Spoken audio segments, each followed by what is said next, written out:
बच्चों, आज की इस वीडियो पे हम आप सभी को कक्षा 9वीं के विषय गणित के वार्षिक परीक्षा की दृष्टि से आपके अध्याय 2 में जो 10 नंबर के प्रश्न पूछे जाएंगे उन प्रश्नों की तैयारी कराने वाले हैं, जिसमें हम आपको सभी प्रश्नों के साथ उसका पूरा फुल टू फुल सॉल्यूशन भी कराएंगे। इसके साथ यदि आपको इसका पीडीएफ चाहिए तो आप टेलीग्राम चैनल को ज्वाइन करके इसका पीडीएफ भी प्राप्त कर सकते हैं।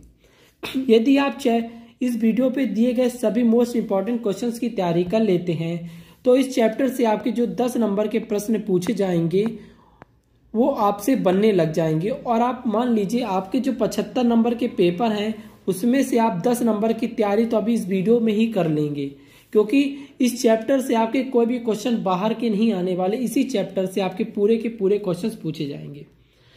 और आपको बता दूं टोटल आपके इसमें 12 चैप्टर्स है मैथ में। आपको मैं इसी प्रकार के 12 वीडियो आप सभी को प्रोवाइड कराऊंगा। यदि आप उन 12 की 12 वीडियोस को देख लेते हैं तो आपको आपके पेपर में 75 में 75 लाने से कोई भी नहीं रोक सकता। जी हाँ, 75 में 75 लाने से कोई भी नहीं रोक सकता, क्योंकि आज की इस वीडियो पे हम आप सभी को वो सभी क्वेश्चंस कराएंगे जो आपके एग्जाम की दृष्टि से बहुत ही ज्यादा महत्वपूर्ण है और आपके एग्जामों में विगत पिछले वर्षों पूछे गए हैं।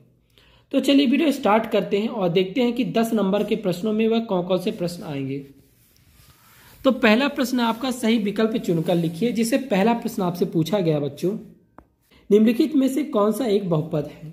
तो इसका जो उत्तर होगा option number C right answer हो जाएगा।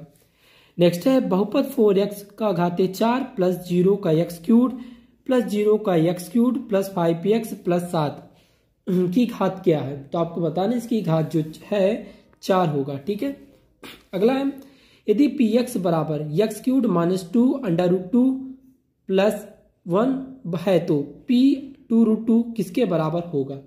तो जो इसका सही उत्तर होगा ऑप्शन नंबर 3 का ऑप्शन इसका होगा p। हम चलते हैं प्रश्न क्रमांक 4 पे। यदि px बराबर x प्लस 3 है तो px plus p minus x का मान क्या होगा? तो जो इसका सही उत्तर होगा ऑप्शन नंबर डी इसका राइट आंसर होगा। ऑप्शन नंबर इसका होगा 6। ठीक है, नेक्स्ट है बहुपद px बराबर 2x प्लस 5 का शून्यांक है, तो आपको बताना इसका जो शून्यांक है -5/2 है। नेक्स्ट है x प्लस 1 निम्नलिखित बहुपद का गुणाखंड है, तो जो इसका उत्तर होगा ऑप्शन नंबर 20 का राइट आंसर हो जाएगा। x cube plus x square plus x plus 1 इसका राइट आंसर हो जाएगा। अगला आता है यदि 5 का घाते 51 प्लस 51 को x प्लस 1 से भाग दिया जाए तो शेषफल क्या होगा? तो जो इसका सही उत्तर होगा ऑप्शन नंबर डी 50 इसका सही उत्तर होगा। अगला आता है इसमें इनका आपका मान क्या होगा? तो आपको बताना है 8वें का जो होगा आपका 497 ऑप्शन नंबर डी इसका राइट आंसर हो जाएगा। ठीक है, इसके बाद चलते हैं प्रश्न 9 में। यदि a plus B plus C बराबर 0 है तो a cube plus B cube plus C cube का मान क्या होगा? तो आप इसका जो उत्तर होगा 3abc टिक कर लेंगे। नेक्स्ट है बहुपद 5x minus 4x square plus 3 का मान है जब x बराबर 2 हो तो इसका जो उत्तर होगा ऑप्शन नंबर बी -3 इसका सही उत्तर हो जाएगा। ठीक है, अगला आता है बच्चों रिक्त स्थानों की पूर्ति करें, जिससे पहले पूछा गया अशून्य अचर पद की घात सदैव होती है, तो आपको बताना है कि घात हमेशा 0 होती है। नेक्स्ट है रेखिक बहुपद की 4 की चर की अधिकतम घात कितनी होती है? तो आपको बताना है कि इसकी अधिकतम घात 1 होती है। नेक्स्ट है बहुपद x cube minus x square plus 1 में x क्यूब x स्क्वायर का गुणांक क्या होगा? तो आपको उत्तर टिक करना है -1। अगला है बहुपद x square plus 11x plus 10 एक गुणाखंड है x प्लस 1, तो दूसरा गुणाखंड क्या होगा? तो आपको बताएं दूसरा गुणाखंड x प्लस 10 होगा। ठीक है, नेक्स्ट है यहाँ पर हम आपको सत्य असत्य बताने वाले हैं। जिसे पहला है बहुपद 5 एक बहुपदी व्यंजक है, तो आपको बताना है कि यह बहुपदी व्यंजक है, तो सत्य। अगला है शून्य बहुपद की घात 0 होती है, तो आप लगाओ कि इसका टिक असत्य। अगला है अशून्य अचर पद की घात परिभाषित नहीं है, तो आप लगाओगे इसका उत्तर असत्य, ये परिभाषित होती है। नेक्स्ट है बच्चों बहुपद 7x प्लस 2x एक द्विघात बहुपद है, तो आप जो इसको उत्तर टिक करोगे असत्य, एक द्विघात बहुपद नहीं है। ठीक है, अगला आता है 3x प्लस 1 एक रैखिक बहुपद है, तो इसका उत्तर टिक करें जी सत्य होगा कि एक द्विघात बहुपद रैखिक बहुपद है, तो सत्य होगा। ठीक है, इसके बाद आता है आपका सही जोड़ी बनाइए, जिससे पहले का आपका बता दे, पहले का आप टिक कर ले। जो पहले का होगा ऑप्शन नंबर डी इसका सही उत्तर हो जाएगा। ठीक है, दूसरा है, दूसरे का आप टिक करें, दूसरे का जो सही उत्तर हो जाएगा आपका ऑप्शन नंबर सा। ठीक है, तीसरे का आपको जो सही उत्तर होगा इसमें ऑप्शन नंबर बा। ठीक है ना, -1 इसका राइट आंसर हो जाएगा। चौथे का आपको टिक करना है, चौथे का जो सही उत्तर होगा ई होगा, मतलब 4 इसका राइट आंसर हो जाएगा। अब पचमे का आपको जो सही उत्तर होगा -2/5 इसका राइट आंसर हो जाएगा। ठीक है छात्रों, अब इसके बाद चलते हैं प्रश्न क्रमांक 5।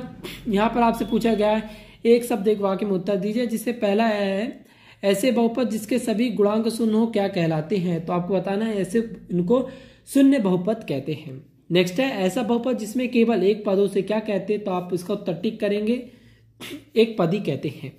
अगला है केवल 2 पदों वाला बहुपद क्या कहलाता है। तो आप इसका उत्तर टिक करेंगे, केवल 2 पदों वाला बहुपद द्विपद कहलाता है।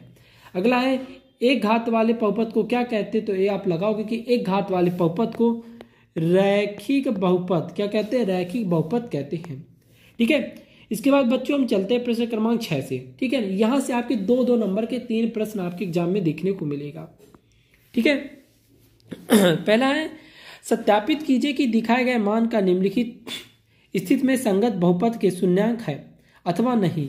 तो आपको इसका मान बताना है।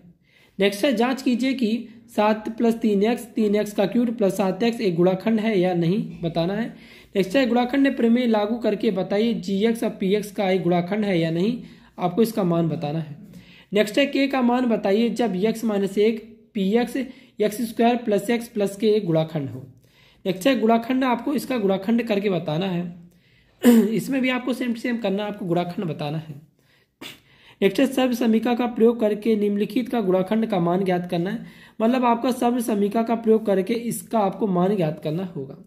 नेक्स्ट है सीधे गुणा किए बिना गुणनफल ज्ञात कीजिए, मतलब आपको गुणा कुछ नहीं करना है, कोई रूल नहीं लगाना, आपको सीधे 95 में 105 का गुणा करना है। ठीक है, इसके बाद प्रश्न क्रमांक 14 में पूछा गया है उपयुक्त सम समीका का प्रयोग करके इसका प्रसार करना है। ठीक है, प्रश्न क्रमांक 15 में 2x + 1 का होल क्यूब आप बताना इसमें। नेक्स्ट है सब समीका का प्रयोग करके 102 का होल क्यूब आपको निकालना है। नेक्स्ट है सत्यापित कीजिए, ठीक है ना, आपको इसका सत्यापन करना है, तीनों का इसका गुणाखंड करना है। वास्तविक घनों का परिकलन करके इसका आपको परिकलन करके घनों का मान ज्ञात करना है छात्रों। ठीक है, इसके बाद आता है प्रश्न क्रमांक 21 और 22। प्रश्न क्रमांक 21 में आपसे दिया है नीचे दिए गए आयत में उसका क्षेत्रफल दिया गया है, लंबाई व चौड़ाई का संभव व्यंजक क्षेत्रफल ये है। जिसमें आपका क्षेत्रफल दिया, आपको इसका लंबाई और चौड़ाई बताना है। नेक्स्ट है घनाभ जिसका आयतन नीचे दिए गए विमाओं में संभव व्यंजक है, मतलब यहाँ पर आयतन आपको दिया गया, उसकी विमाओं को आपको यहाँ पर व्यंजक के रूप में लिखना है।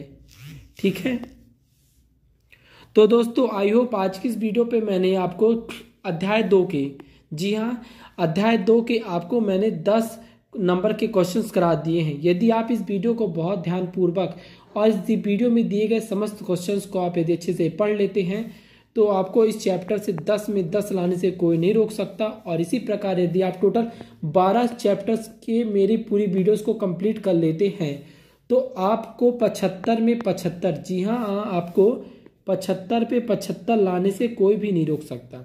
तो आप सभी को बता दूं, यदि आपको और सब्जेक्ट किसी प्रकार वीडियो चाहिए तो आप हमारे चैनल को सब्सक्राइब कर लीजिए, और चैनल को सब्सक्राइब करने के बाद बेल आइकन को ऑन कर लीजिएगा, क्योंकि हम सभी प्रकार के सब्जेक्ट की वीडियो इसी प्रकार आप सभी को प्रोवाइड करा रहे हैं, ताकि आप अपने एग्जाम में अच्छे से अच्छा नंबर प्राप्त कर सके और अपने स्कूल के टॉपर बन सके।